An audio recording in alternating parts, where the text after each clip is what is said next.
بسم الله الرحمن الرحيم والحمد لله رب العالمين والصلاة والسلام على رسول الله وعلى آله وصحبه أجمعين وبعد. So now we're on chapter 6. So just as a quick revision of the last chapter. Okay, so we covered what, 1, 2, 3, 4 different issues. So the first issue, when should we intend to fast? The night before. And that's based on the hadith of who? This is the problem yesterday. Remember the hadith that we had a problem with. Remember the hadith of Hafsa. All right, which is what? That you could choose to make a fast that day, like the intention. من لم يبيت الصيام من الليل فلا صيام له. من لم يبيت الصيام من الليل فلا صيام له. So whoever did not carry the intention from the nighttime, then there's no fasting for him. Okay, and this is for the obligatory fast, right? What about the fasting that is not mandatory? Well, before we get to the fasting that's not mandatory, what's the hukm of this hadith? What's the ruling on this hadith? Is it authentic or no? No, it's not authentic. It's not authentic, being marfu'. Now, going back to the Prophet ﷺ, the chain is weak. So, but it is authentic as a statement of who? As a statement of Hafsa. So it is the actual statement of Hafsa. All right, and this is the statement that all the ulama, they lean towards this statement, regardless of the chain being weak, going back to the Prophet ﷺ. That this is what you hear from the ulama. Whoever does not have the intention from the night before Fajr, and he has no fasting. Has no fasting. All right, that's for the mandatory. So if it's not mandatory, what? It's not mandatory. But if it's not mandatory, you can break your fast. Well, no, I'm saying if it's not mandatory, do we have to have the intention from the night before? No. Oh, no. And what's the dalil? What's the evidence for that? Hadith of Hafsa. Not Hafsa. Hadith of Aisha. Aisha. And what was the hadith? The Prophet ﷺ, he came to her after he was up in the morning, right? Yeah. He said, Hal indakum ta'am, hal indakum shay? Y'all have anything? And she said, la. She said, no. She said, ana idan sa'im. And then he said, okay, I'm fasting. So he made the intention after Fajr to fast. After he found out there was no food in the house. And then the next day, or like some days later, he came back and he said, hal indakum shay? Because that day he woke up with the intention to fast. And then she said, oh, like this heist, this type of food was given to us. And he said, Arini, and show it to me, because he wanted to make sure that he sees it before he makes the intention to break his fast. But this is for a fasting that is what? Not obligatory. All right, issue number 2, what about the fasts that are not mandatory? That's we just talked about. Issue 3, is the intention necessary for every night of Ramadan, or is it enough just to have one intention for the entire month of Ramadan? It's enough to have one intention. And who's that statement? Who made that statement? Who's? Ibn Taymiyyah. All right, this is a statement of Shaykh al-Islam ibn Taymiyyah, if I'm not mistaken, in the Quran, right? Yeah. And Shaykh al-Islam and yeah. All right, issue 4, if a person intends to fast, then during the day he intends to break his fast, but he does not break it, is his fast valid? He intends to fast, he's fasting, but then he intends to break his fast, but he doesn't break it, his fast is invalid because of the intention. And this is also a fatwa of Shaykh al-Taymiyyah, rahimahullah. All right. You said issue 4? That's issue number 4 here. No, well, this is the previous chapter. Oh. Because we're just revising. Yeah, now we're going to go to chapter 6, inshallah. So chapter 6, Suhur. Suhur is what? What is Suhur? Breakfast. Morning breakfast. Yeah, it's the pre-dawn meal. Before that you eat to get strength to fast, right? So here we go. Bismillahir Rahmanir Rahim. قال المؤلف غفر الله له وزاده الله علما. The word suhur refers to the food and drink that is consumed before the beginning of the fast. The verb tasahhara, which means to consume suhur, consuming suhur, which means what? To consume suhur. So we say, like, for example, suhur is the food. Tasahhara is what? Is the verb, like, you know, how tasahharat. لا لم تسحر عليهم. I didn't take ما تناولته السحور. All right, so this is the verb. Okay, consuming suhoor before beginning the fast was encouraged by the Prophet sallallahu alaihi wasallam. This we understand from the hadith and Anas ibn Malik رضي الله عنه قال قال رسول الله صلى الله عليه وسلم تسحروا فإن في السحور بركة. All right, متفق عليه.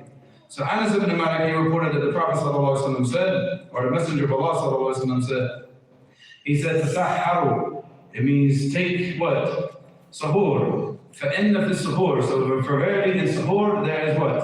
Blessing. There's blessing, there's barakah. Because you notice that the little light food that you eat before you're fasting, it has like, it gives you much more energy than the food that you would normally eat throughout the, you know, just throughout the normal day. You start to feel hungry. What's up? Isn't there like looked down upon like No, but you got to get the Facebook going, man. Get them. You got to. Yeah, we're doing the YouTube thing, man. Well, it's no to stuff your face. I mean, period. Whether in Ramadan or outside of Ramadan, that's looked down on. Abdullah ibn Umar, he told he had a servant, his name is Nafi'. And Nafi' is from the ulama of hadith. He was a student of Abdullah ibn Umar. And he went out and he used to tell Nafi', he said, go out to the Badia and find me somebody to eat with. Because he didn't like to eat alone, you know. So he went out to go get a person from way out, and he brought him, this Bedouin guy, this nomadic, and he ate, and he ate, and he ate, and he ate, and then he looked at Nafi'. He said, Ya Nafi', لا تدخل هذا في بيتي. He said, do not allow this man to enter into my house.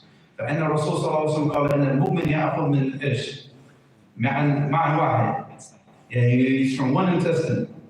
وأن الكافر يأكل من 7 أمعاء. That the kafir eats from 7, he fills up all of his intestines when he eats. But the mu'min only eats from what? 1. You know, and then also the Prophet was speaking about food. And what did he say? He said, فَإِذَا كَانَ لَا بُدْ. If it's something that you need to do, فَوَّا ثُلُث لِطَعَامِهِ وَثُلُث لِشِرَابِهِ what? Yeah, it's enough, you know, to breathe. So you need some room to breathe. Because if you fill up your stomach, you can't breathe because you can't, you know, you breathe from your abdomen. Your diaphragm is right here, next to your stomach, right? That's full. It's going to start to push pressure on, how are you going to breathe? Yeah. And that hadith is not, there's some kalam about the hadith, but the truthfulness of it is valid. Whether or not the chain of narration is authentic, the truthfulness of it is real. Talking about the belly, is it true that Umar ibn Khattab, that one time someone, like Umar ibn Khattab asked a man, like, what is this? And he's like talking about his belly. And then the man said, it's a blessing from Allah. And then Umar ibn Khattab said, like, rather it's a curse. Is that true? I don't know. I heard of it, I couldn't find no It's something that I don't know. I can't say yes, I can't say no. I'd have to look for it, inshallah. What's up? Is it preferred to fast only with dates? Break the fast with dates? We'll get to that, inshallah. That's going to be later. There's a whole chapter. Instead of eating a meal, you only eat dates? No, I mean, that's not, you just eat light. You eat what you need. Because, again, we talked about this before. Ramadan is not a social occasion. It's not a time to stuff your face. It's not a time to laugh and joke. This is a time of ibadah. So you have to think about yourself when you're going into fasting and you're about to break your fast. You want to stand up at night and pray. You want to read Quran. You can't do these things to the full capabilities of yourself on a super full stomach. When your stomach is extended to the point of like having stretch marks. You understand? So eat what you need to do what you have to do and go on about your business. Why do people decorate their house on Ramadan? That's we're not gonna get into that. Let's stick like with the topic, inshallah. And the people decorate their house because they're trying to act like the kuffar. Alright. So we're encouraged by the Messenger of Allah sallallahu alaihi wasallam, by the Messenger sallallahu alaihi wasallam, to eat suhoor because of the blessing that this meal contains. Sheikh Abdullah al-Bassam, and Sheikh Abdullah al-Bassam, who is he? What books is he famous for? He's got two famous books, two explanations of two smaller books of hadith. Nobody?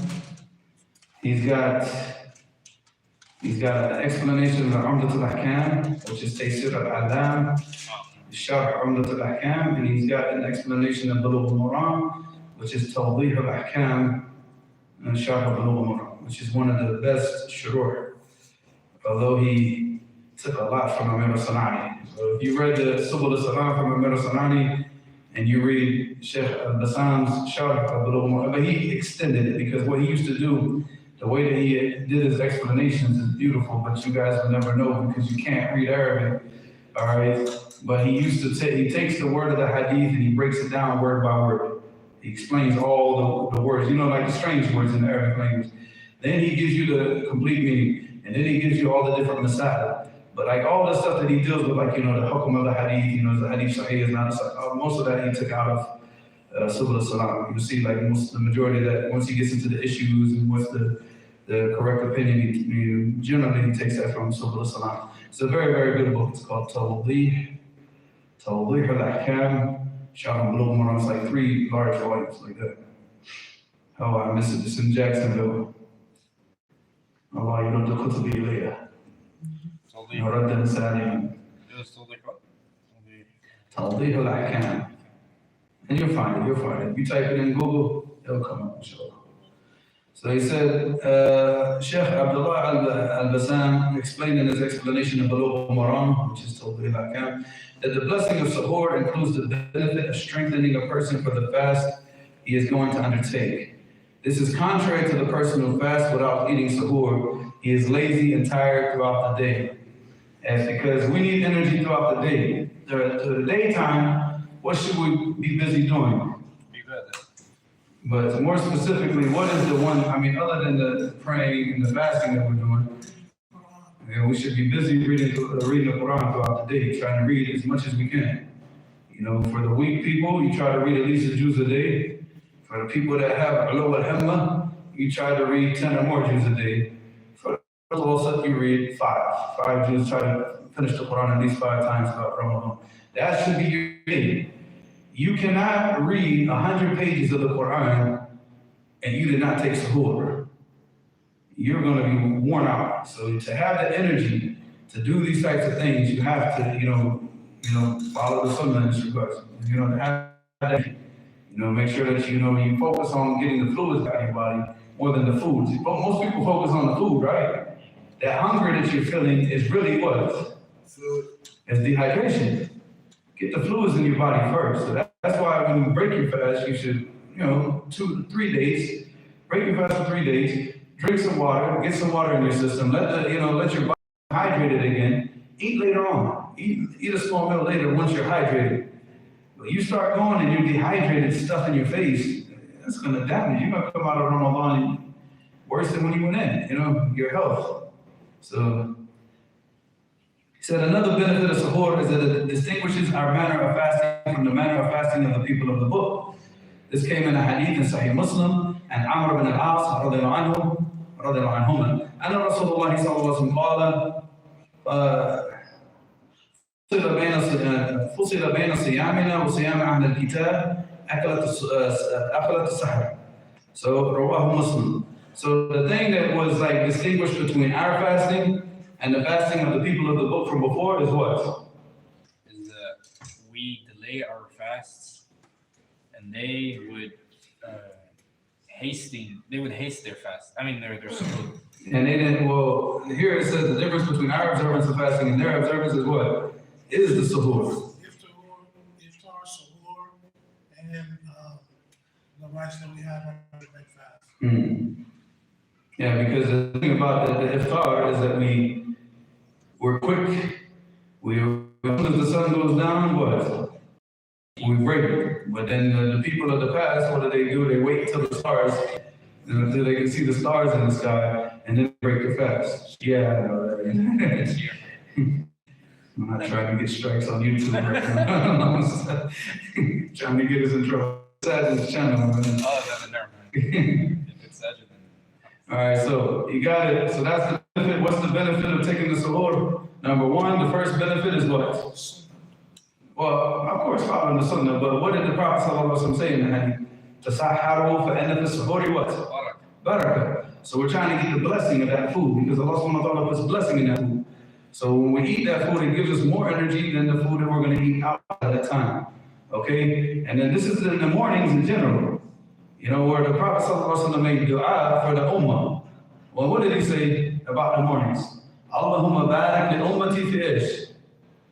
Allahumma barik li ummati fi bukuriha. So this is a general dua from the Prophet ﷺ, not just for Ramadan, but for all things, where the Prophet ﷺ made dua for his ummah, for everything that we do early. Our time is before these kuffar wake up, you know, from their hangovers, from their drug and super, you know, when they're waking up at 8, 9 o'clock, looking like somebody's sitting on their face the whole night. We should already been up from 4 o'clock in the morning, getting that barakah, trying to get done what we need to get done as Muslims. We have to be the best of this, you understand? Now, Allahumma barik li ummati fi bukuriha. The barakah for us is in the early part of the day. You get up early, and the earlier you start to get started, you have more barakah. And that's why you see the people that get up like 4 o'clock in the morning, you know, 5 at the latest, you know, you see that they get more done in the daytime. These dudes that are waking up, you know, shining in his face, shaitan put bala fi udhunayhi, and the shaitan's in his ear, he's waking up all lazy. What is he going to get done throughout the day? So we have to take advantage of those mornings. That's a general dua. But we also see with the suhoor, because when are we taking that suhoor? We're taking it early, right? Yeah, like maybe half an hour before the adhan, right? So we're doing it early. So you got the general dua of the Prophet ﷺ, and you got the specific thing where he says, "Saharu fa inna fi suhoor barakah." So issue number one is eating suhoor obligatory or sunnah? Sunnah. Sunnah. You sure? I'm just gonna see what he said. All right, so eating suhoor is sunnah. It is not obligatory. This is a consensus among the scholars of hadith and the scholars of fiqh. Now, I always differentiate between the scholars of hadith and the scholars of fiqh. Why? Scholars of hadith, they want to make sure that it's okay. The Prophet, let's just say they say like, did the Prophet ﷺ actually say it? They don't take ahkam from it. Yeah. But the scholars of like fiqh, they're the ones that is a mustahab, is a haram, is a halal. That's their job. Well, the fuqaha, they tend to not be able to distinguish a lot between what hadith is authentic, what hadith is not authentic. So they will take a hadith that are not authentic and bring out the masail and these issues from the hadith without knowing it's authentic. Whereas the Ahlul Hadith, the first priority for Ahlul Hadith is what? Making sure it's attributed to the Prophet. Is this hadith authentic?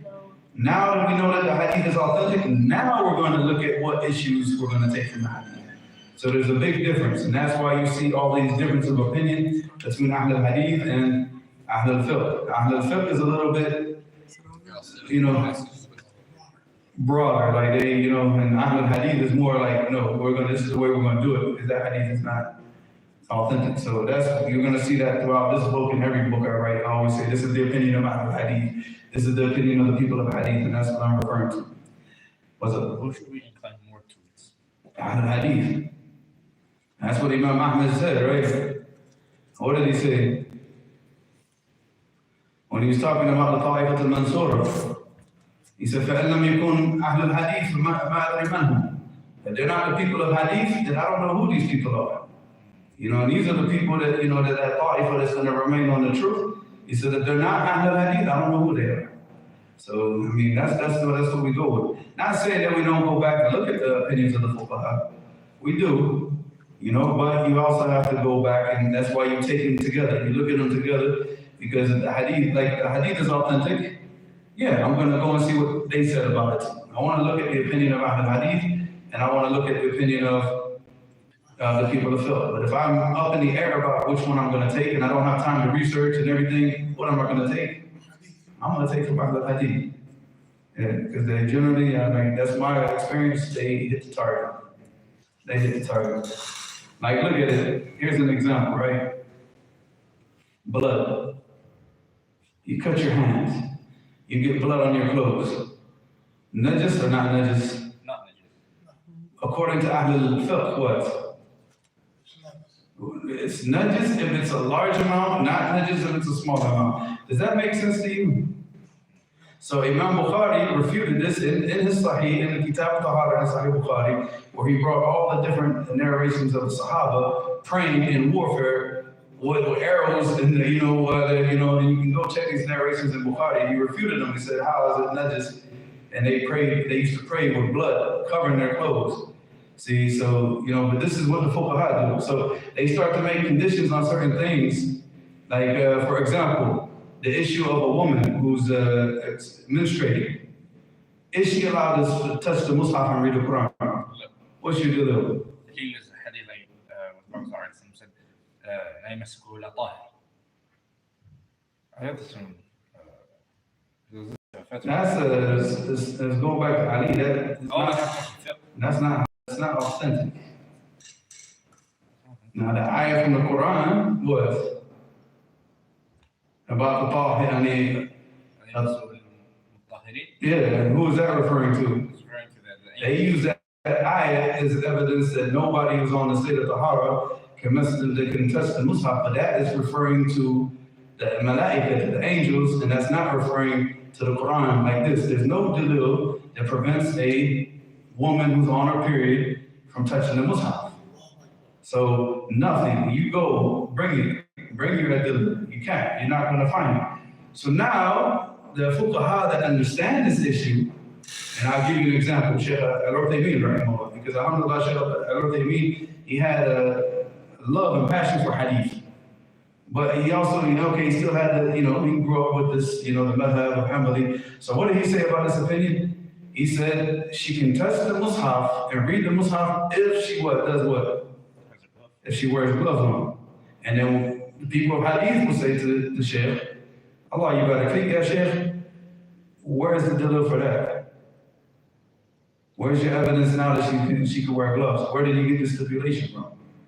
You see what I'm saying? So this is the difference between, the opinion of Ahl Hadith, the woman who's menstruating, there's nothing that prevents her from reading the Mus'haf. Nothing. There's no evidence that prevents her from reading the Mus'haf. Reading or touching? Reading or touching? Reading. No. Oh, earlier you said touching. Touching, reading, you gotta touch it to read it. Oh. I'm saying, grabbing the Mus'haf, opening it, reading it. So he said if they're not on the state of Tahara, which is they need to take the ghusl first. Before, this goes for the junub and the haid. So the junub, of course, the person who's in, the big state of not being purified, right? And there's no evidence even for him that he can't touch the Mus'haf. So that they use that ayah, and that ayah is referring to the Malaika. You can go back and read the tafsir. Nobody said that that's referring, some opinions, but those are weaker opinions. Again, that's Mara Joy. You can go back and check it. What's up? You forgot what you're going to say. I'm talking about Malik over there. Oh, that's the Quran in Arabic? Oh, I didn't do that. Like the Quran is the speech of Allah. The Mus'haf is like the actual physical, the book as the binding, and everything. You call that the Mus'haf. But you're reciting the Quran. Yeah, you're reciting the Quran. So you see, what's up? The sister said that a couple of nights ago, they've been having questions, but we have to figure out how we're going to give their questions at that time to the forum. If they want to write them down, they can send them. Where's Esed at? Send them. Make them the messenger. And they can write them like some questions. Send them what I said, give them to you and you can ask them out loud, inshallah. You got the strongest voice. Huh? Huh? Yeah, get them running, man. Burn off those fajitas. All right, so what is the best? All right, so eating suhoor, sunnah. Okay. Issue number 2, what is the best time to eat suhoor? Anybody? The best time to eat suhoor is right before the adhan. Delaying it as much as you can. When the delay for that? That's what I heard from Ahlul Ilm. We need that you know that game show sound? You know, like once you ask for the delay, you know, Right when we wake up. you should be up by that time. Because the best part of the best time to pray is in the last third of the night. So you should be praying and then eat suhoor. Before, It's right here in the beginning. Oh, Go ahead, go ahead. before you make Salat al-Fajr. of course, yeah. What do you say? I was gonna say it's right here in the book, it's telling Yeah, but you're cheating. Yeah. The best time to eat suhoor is close to the beginning of the fast. This came in the following hadith found in Sahih al-Bukhari and Sahih Muslim and Zayd ibn Thabit رضي الله عنه قال تسحرنا مع رسول الله صلى الله عليه وسلم ثم قمنا إلى الصلاة. So we took suhoor with the Messenger of Allah, with the Prophet sallallahu alaihi wasallam, and then we stood up and we went to what? We went to the prayer. All right. قيل كم بينهما, and then they were asked how much time was between the two, between you finishing the suhoor and between you going to the salat. قال 50 ayat. So the time that it would take you to read 50 ayat from the Quran was the time from them finishing the suhoor to them getting to the salat. Yes. Salah, you said it here, the Fajr Salah. Yes. Yes. All right. متفق عليه. This hadith is in Bukhari and Muslim. So we see in the hadith that the Prophet ﷺ delayed the suhoor until close to the time of Fajr. We can also see this in the actions of the Sahaba in a different narration that is in Sahih al-Bukhari. حدثنا إسماعيل ابن أبي أويس عن أخيه عن سليمان عن أبي حازم أنه سمع سهل بن سعد يقول كنت أتساهر في أهلي. So here, the companion here, Sahl ibn Sa'd, he said, I used to take suhoor with my family. Before the salah, right? أتساهر في أهلي. ثم يكون سرعة بي أن أدرك صلاة الفجر. And I had to, when I was taking the suhoor with my family, I had to hurry up to get to the masjid, to get to the salah. All right. ثم يكون سرعة بي أن أدرك صلاة الفجر مع رسول الله صلى الله عليه وسلم. So I had to hurry up and so as soon as he finished the suhoor, I gotta go. He had to hurry up to get to the salah. So there's no doubt that the later suhoor is taken, the better it is for the person. But eating suhoor later is not an obligation. The person is free to eat the suhoor whenever he or she is comfortable eating it. So eat when you're comfortable, right? And suhoor, it does not have to be a meal. The suhoor could be a glass of water, it can be some dates, it can be some raisins, it can be a bowl of oatmeal, it could, but don't think suhoor has to be, prime rib, whatever, platter with, potatoes and broccoli, it's no, it's just something light, because again, if you eat heavy for suhoor, what's the counter benefit of that? sluggish, Yeah, because that food, what is it going to require to digest? Time. moving around, Time. a bunch of work. Water. Oh, yeah. It's going to require fluid from your body to digest.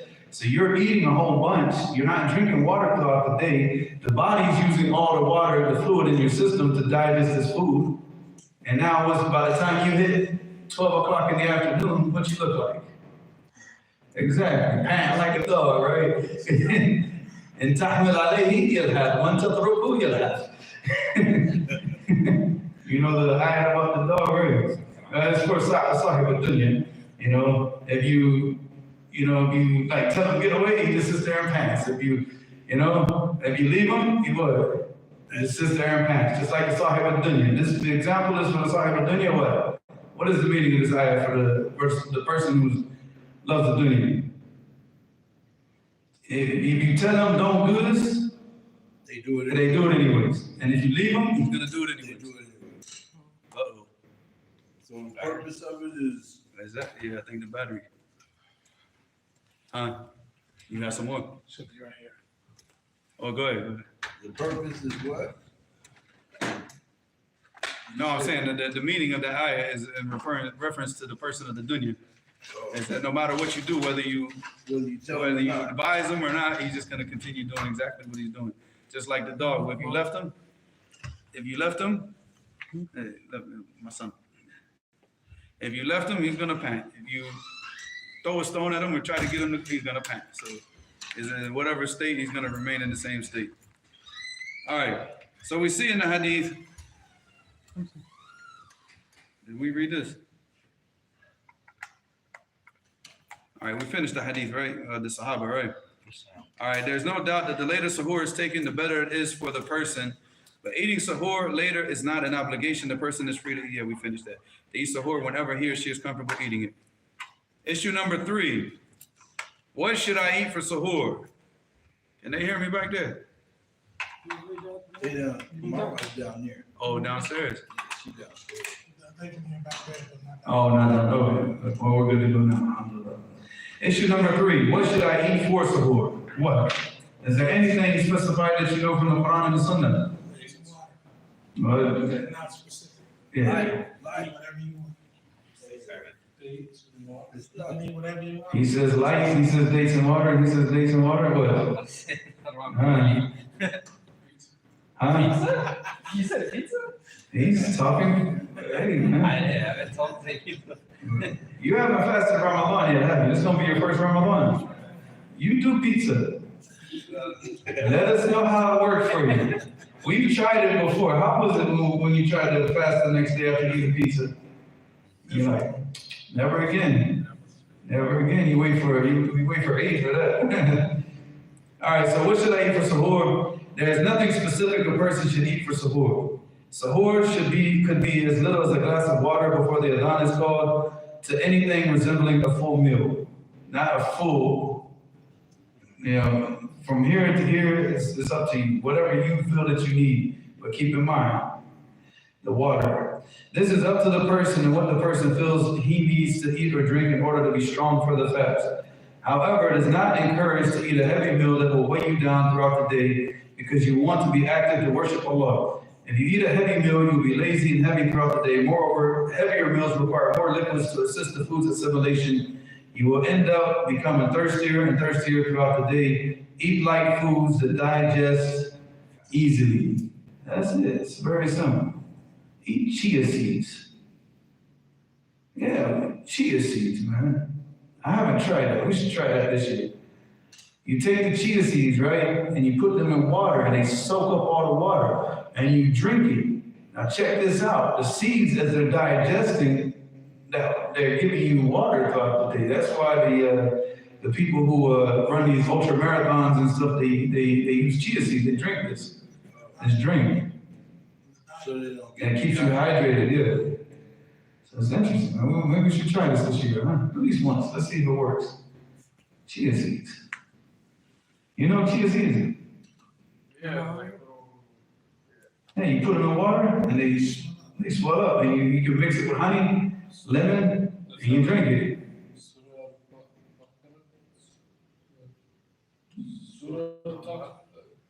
What happened? Is it Surah that talks about the chia seeds? No, not that I know of. I don't think so. No. You know, chia seeds, they use them a lot in Mexico.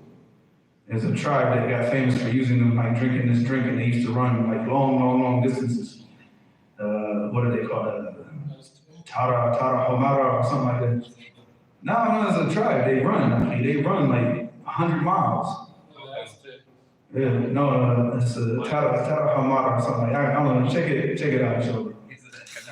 I don't know. It's not Himara. It's Tara Homara or something like that. So, but they used to drink this drink made out of chia seeds before they would go out and run. And they run in these sandals and they run for like 100-something miles. Interesting. All right, so what should I eat before Suhur? For Suhur, chia seeds. All right, issue number 4. What if I'm eating when the adhan is called? Now this is a major issue because we have different opinions. All right, some people say when the adhan is called, whatever's in your hand, what? Finish it. Some and the other people say no. Once the adhan is called, you have to put it down. Not throw it away. Yeah, put it away. Give it to the cat or something like that. Or put it in the refrigerator. All right. So these are the 2 opinions, right? That we're gonna be dealing with. What's up? I wanted a sunnah on that. What the Prophet Muhammad said: if you're about to eat so you don't go to prayer thinking about you hungry. Oh, this is for the other salawat. This is like a man, إذا حضر العشاء والعشاء فقدم العشاء. So Isha is the Isha prayer, right? Asha is dinner. So if the adhan for Isha is called and Asha is brought to you, which is dinner, فقدم العشاء, and then you start with the dinner, so you're not going to the prayer thinking about food, But that's only if it's going to, and you shouldn't sit there and eat the whole meal and miss the salat. So this is another thing that people get confused about. You eat a little bit, you don't need to eat that much where you kind of call your hunger, go to the salat, so you're not thinking about food, come back and finish it. Because the salat al-jama'ah is not, if you have the ability to pray in the jama'ah, it's not permissible for you to miss it. Not permissible, all right? So you can't just sit there and just start eating food. No, you eat enough where you can, all right, you're cool. You can concentrate on the salat, go pray. Come back and finish, if you still want to eat. But yeah. No question? All right.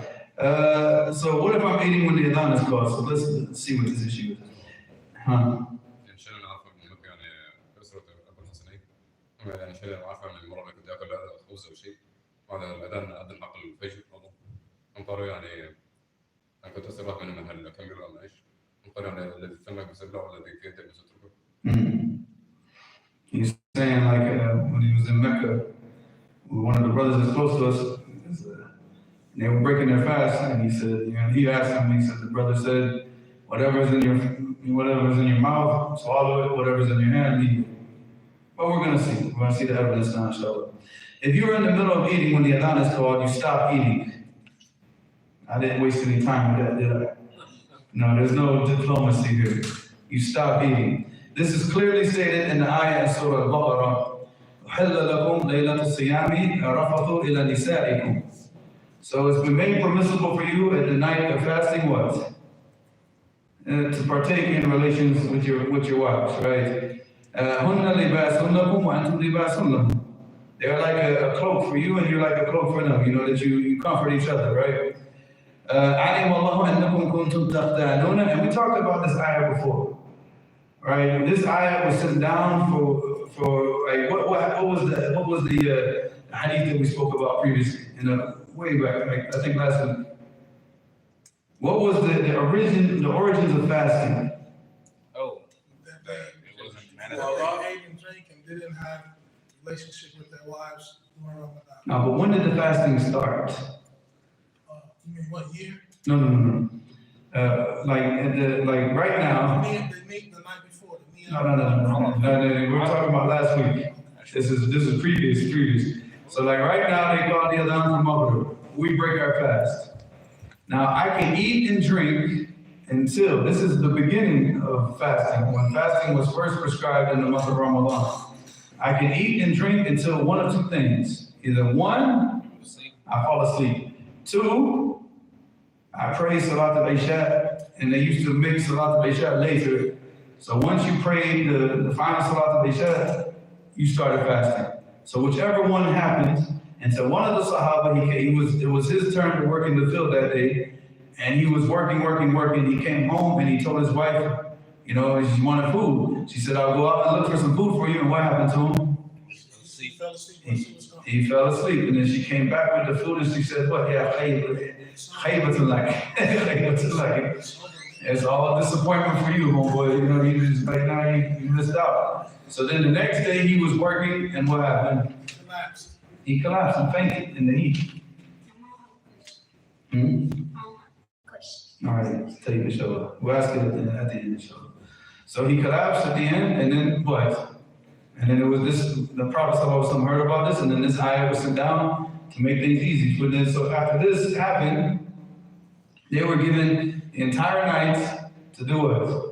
To eat, to drink, and to have relations with their wives. Khalas. And then when this ayah was sent down, the Sahaba, what was their reaction? They were elated, right? They were, yeah. All right. That's not y'all saying.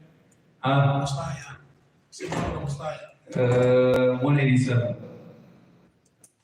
Very famous number in California, right? It's the death of desire for Ramadan. All right. So كنتم تختانون أنفسكم تختانون, like you're deceiving yourselves. فتاب عليكم. All right. So because this was difficulty for them in this time. فتاب عليكم. And Allah subhanahu wa ta'ala was. He forgave you, and he made Tawbah, he accepted your Tawbah, right? وَعَفَى عَنْكُمْ, and he forgave you. فَالْآنَ بَاشِرُهُنَّ, so now enjoy yourself, like, you know, enjoy the time with your family, with your wives. وَابْتَغُوا مَا كَتَبَ اللَّهُ لَكُمْ, and search out whatever Allah subhanahu wa ta'ala has what? That's written for you, you know, whatever Allah has written for you. وَكُلُوا وَاشْرَبُوا, and eat and drink حَتَّى يَتَبَيَّنَ لَكُمُ الْخَيْطُ الْأَبْيَضُ, until the min al-khayt al-aswad min al-fajr. So eat and drink until what? White thread. Once that white thread distinguishes itself from the black thread in the sky, what? Stop, because Allah subhanahu wa ta'ala said hatta yatabayyana lakum. So that means that is the cutoff point. Once the mu'adhin calls the adhan, it's because that has been cleared. So that means at that point, what? You stop eating. And the more, you know, even if I was chewing something, at that time I would spit it out. But most of the times, not so much, because a lot of the times you got to keep in mind these a lot of the mu'adhans, they call based on the schedule. And they actually kind of call the adhan a little bit too early, like 5-6 minutes early. So, but it's better just to be safe when you hear the adhan, or if you're at home where you're not going to hear the adhan, obviously, is that you look at the schedule, you see the time the fajr comes in, stop eating at that time. Don't add 5 minutes to it, but yeah. And Yemen, it was different. We had different masajid calling the adhan. So when we heard the Zaydis, you know, the Zaydiyah, they would call the adhan like maybe 5-6 minutes early. And we would wait until the Salafi masjid called the adhan. Once we heard the Salafi masjid, it was like, that's when we stopped. Because that was always what? It was always the last masjid. There'll be like this long pause, and then you hear the adhan. Like, there you go, okay, that's Masjid al-Khayr class. We're gonna start fasting. That's it. So, المسجد الخير يدمر المسجد الابيض. ايش هو؟ المسجد الخير هو الابيض. المسجد الخير هو الابيض اللي يدمر. نعم، ما دمر. كان امامنا. هذا الذي دمر ما كان امامنا، هذا كان فوقنا شوي. He's talking about a masjid that's close to us. The Houthis wanted to put an imam in their masjid. They wanted to say, we want our imam to be in the masjid. They refused. They said, no, we'll follow the sunnah. So when they were fighting over Sunnah, this is like right up the street from us, the Houthis came in with a tank, turned the tank around. They were shooting the tank at the presidential palace. And they turned the tank around and shot it right through the masjid. Yeah, knocked the whole wall down. They said, okay, you guys, they said, oh, we saw some people hiding in the masjid, like, you know, some fighters, and they just shot the tank right through the masjid. When we came out after the fighting was over, it was just, I was like, subhanAllah, man, you can't make this stuff up, can you? You could literally just, you know, jump right through the wall. I mean, the hole was that big, you know. They just shot the hole, you know, just right with a tank. And you can see it wasn't just once. Like, boom, boom, you know, like, oh, long time. That's a different mission. Jannah al-Khayr is a much bigger mission. All right, so he said, وَبَدُوهُ مَا كَتَبَ اللَّهُ لَكُمْ وَكُلُوا وَاشْرَبُوا. So eat and drink حتى يتبين. So we read that, right? ثم أتم الصيام إلى الليل, and then complete your fasting until the night. Alright, ولا تباشروهن, and don't go to your wives. وأنتم عاكفون في المساجد, and you're doing i'tikaf in the masjid. So what is i'tikaf in the masjid? Stay online. Yeah, this is where you stay in seclusion in the masjid. You stay here for like 24 hours, and the last 10 nights is known in i'tikaf, is that the people stay in the masjid for the last 10 nights. They put up tents in the masjid and they stay for 10 nights in the masjid. But i'tikaf can be done any time of the year. You can go in and just stay in the masjid for 24 hours. You can stay for, I know one guy, he did it for an entire year in the masjid. He was in i'tikaf for an entire year. Huh? Yes? Nah, he just he never wanted to leave the masjid. But then he went to Mecca and became the Mahdi. He went crazy. He started saying that he was the Mahdi and everybody should give him bay'ah. And I don't know what happened to him after that. Allah Muslim. Sure, what happened to him over there? That's how it goes. The deen of Yusuf. That's what we're talking about in the car, right? Then you should have the deen. Nobody's going to be severe in this religion and try to go to the extremes of this religion except what? His deen is going to overpower him. It's going to overtake him. And that's what happened. Dude lost his mind, running around, started saying he's the man. SubhanAllah. Miskin. وأنتم عاكفون في المساجد تلك حدود الله. These are the what? حدود الله. These are what? The boundaries. That the hudud is like, the head is the boundaries. Like you don't go past. These are the hudud of Allah. So what? فَلَا تَقْرَبُوهَا. See, other ayat you see that Allah subhanahu wa ta'ala says, فَلَا تَعْتَدُوهَا. Now, i'tidal, the hudud means to go what? Go beyond the hudud. But here, when it's dealing with fasting, Allah subhanahu wa ta'ala said, وَلَا تَقْرَبُوهَا. Don't even get close to the hudud. Stay far, far, far away from him. Stay away from him. Once you see those boundaries, stop. Way before. What's up? The boundaries. Like Allah subhanahu wa ta'ala said, boundaries. You do not go beyond those boundaries. But in this case, we don't go near them. Don't go near them. Same one, 187. Baqarah. فَلَا تَقْرَبُوهَا كَذَلِكَ يُبَيِّنُ اللَّهُ آيَاتِهِ. Like this, Allah subhanahu wa ta'ala makes clear his signs. لِلنَّاسِ لَعَلَّهُمْ يَتَّقُونَ. For the people with the hope that what? That they have taqwa. That this increases them in taqwa. So we see this in two occasions. The first occasion that we saw that the benefit was an increase in taqwa was what? Fasting is prescribed. Give me the ayah.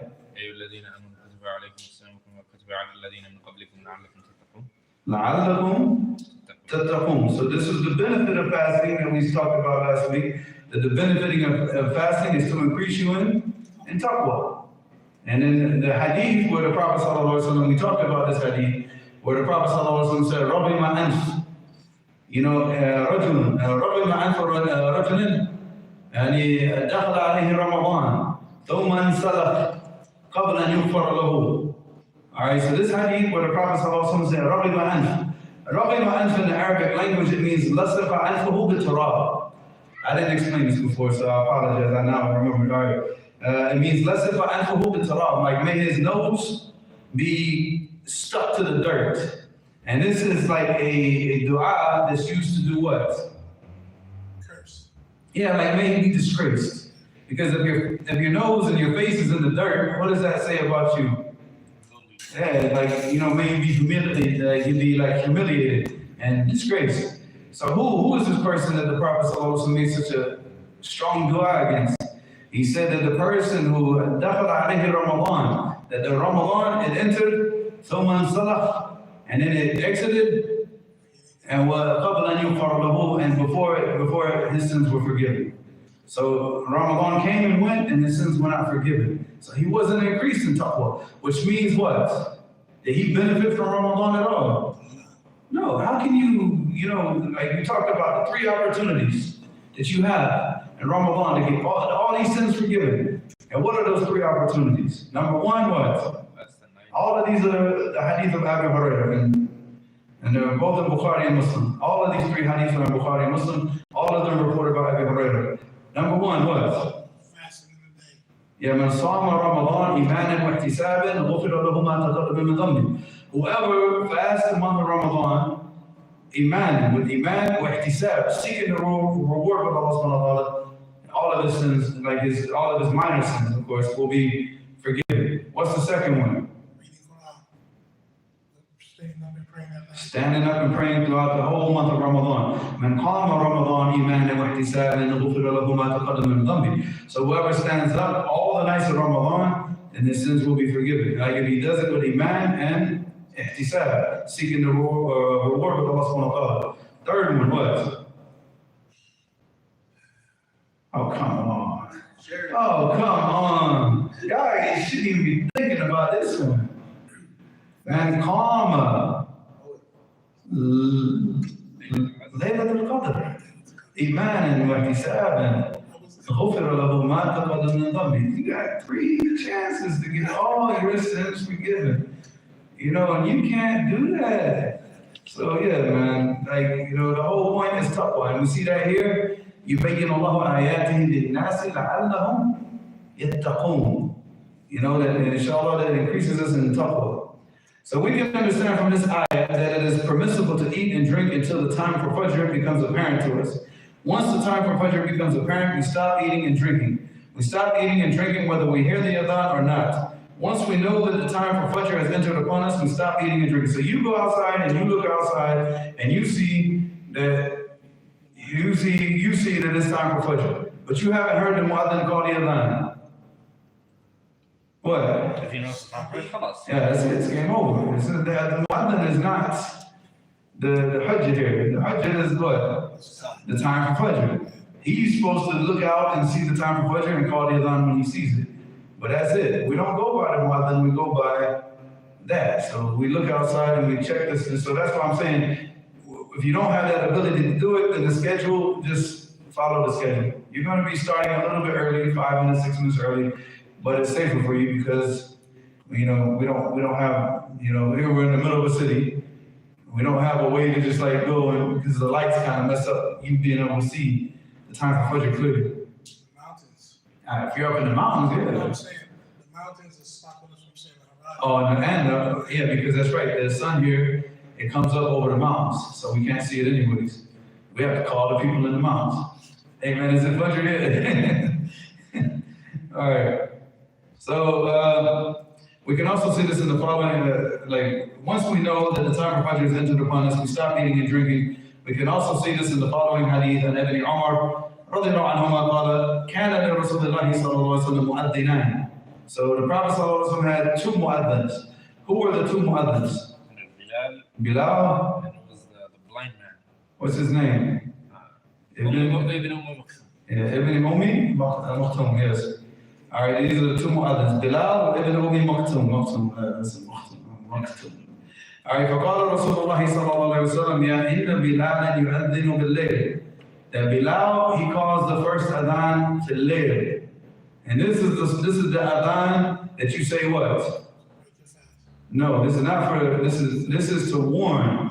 And this is the adhan that you say, as-salatu khayrun min an-nawm, as-salatu khayrun min an-nawm. This is the first adhan. This is the adhan that Bilal used to call. So he said, so the Prophet ﷺ said, وَكُلُوا وَاشْرَبُوا حَتَّى يُؤَذِّنَ إِبْنُ أُمِّ مَكْتُومٍ. So eat and drink until you hear the adhan of Ibn Ummi Maktoum. So the purpose of the adhan for Bilal is for the person who's praying to do what? To hurry it up. You know, time's getting close. The person who's eating and drinking to also, wrap it up. The person who's sleeping, wake up. Get up and get ready for Fajr. Okay, so that's the purpose of the first adhan. All right, which unfortunately is something that has been very abandoned here. I don't know, did they call this in another masajid in Fresno or no? No, I used to call that in Los Angeles. I know we used to do it in America. When Fareed was alive at White Home, I used to call the first adhan. I used to make sure that it used to be called every morning. And then the brother Zayd used to come in and call the second adhan every morning. But, I used to do it here on going to have to bring it back, actually. Not just for Ramadan, all year long. All year long. Because we're not going to have the abandoned sunnahs in this masjid, inshallah. We're going to make sure we try to everything, we're going to try to do it, inshallah, little by little. Little by little. All right, so he said, يؤذن ابن أم مكتوم قال ولم يكن بينهما إلا أن ينزل هذا ويرفع هذا. And there was not enough, like any time except that this one would come down and this one would what? Will go up. So the time was very short. And like we saw in the different narration, the period of time was what? 50 ayats. Like the time that you can read 50 ayats. All right, and this hadith is in Bukhari and Muslim. Similar to what we saw in the ayat, the Prophet ﷺ told the people they could eat and drink until what? Ibn Maktoum calls the adhan. So once he calls the adhan, what? That means it's game over.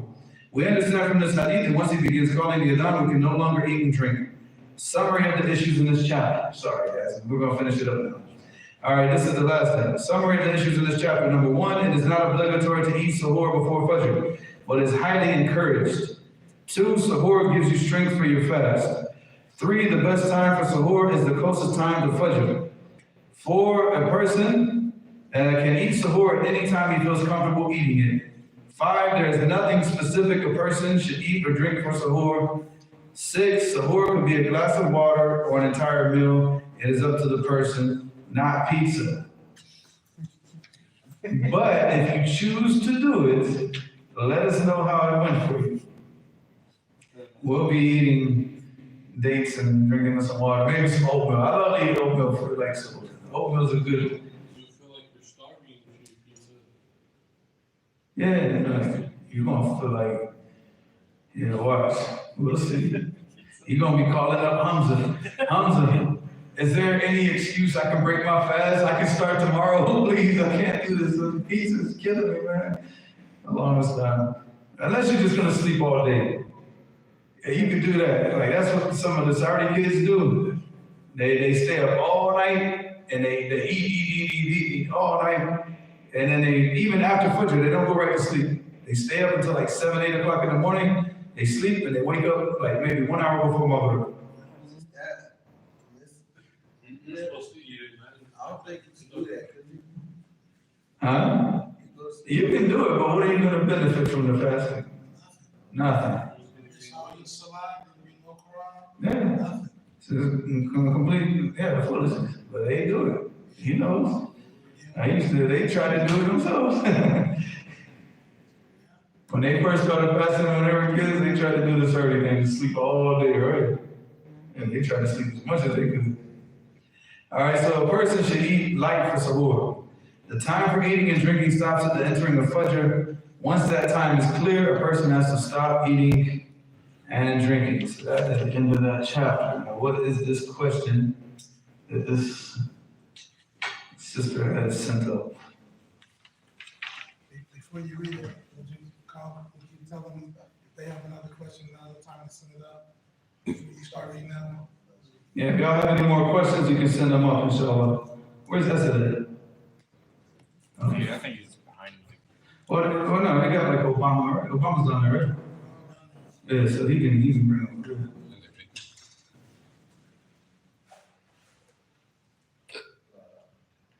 Well, we answered this question. So she's asking about the adhan. Should we stop eating when we see, like, you know, the white thread from the black thread, or the adhan? So that question's already been answered. We go based on the time for Fajr, you know, whether the adhan is called or not. Any other questions? What's up? Did you cover in this the relationship with the Muazzin, breaking his fast first before he called him on, and those things? Did you discuss those issues in the book? Well, I didn't cover it, but in the match, we used to sit in the masjid and watch the Muazzin because he would break his fast first. And then we would just, as soon as we saw him, because it was the brother, this Indonesian brother, Abu Tarab, he used to call the adhan for Maghrib. So we would sit in the masjid, and when we saw him eat the dates, we just start eating, even before he called the adhan, because we knew it was time. Did you mention that? Nah, I didn't. But yeah, the muazzin should break his fast first. Yeah. He should break his fast first. Yeah. Anything else? سبحانك اللهم وبحمدك أشهد أن لا إله إلا أنت أستغفرك وأتوب إليك.